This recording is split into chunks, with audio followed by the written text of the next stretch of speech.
మరి నేను బీసీలకు 42% రిజర్వేషన్ ఇంకా ఎవడు అడ్డుకున్నాడే?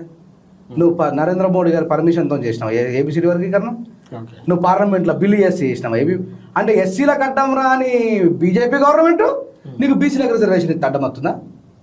ఇది ప్రజలు ఆలోచించాలి. ఇక్కడ కావాలని చెప్పేసి రేవంత్ రెడ్డి మిమ్మల్ని మూర్ఖులు చేస్తా ఉన్నాడు. నువ్వు స్టేట్లో అయ్యి ఎవడద్దన్నాడు?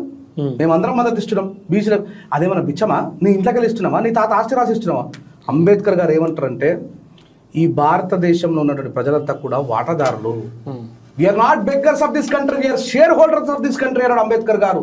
ఈ దేశంలో ఉన్న ప్రతి మౌలిక సదుపాయాల మీద, ఈ దేశంలో ఉన్నటువంటి ప్రతి దాని మీద మా ప్రజలకి హక్కు ఉన్నదని చెప్పిండు. అంత గొప్ప మాటలు అంబేద్కర్ చెప్పినా దానికంటే నీచంగా, బెగ్గర్స్ కంటే నీచంగా ఈ దేశంలో అనేక మంది ఇంకా బ్రతుకుతుర్రు అని చెప్పేసి అంటే ఏమంటారు? 100% అంబేద్కర్ గారి పోరాటం నిలవకపోవడమే. ఇయ్యాల జాజుల సీన్ అన్న ఉన్నాడు, ఆర్ కృష్ణ అన్న ఉన్నాడు. అంటే నవ్వులాట కాకపోతే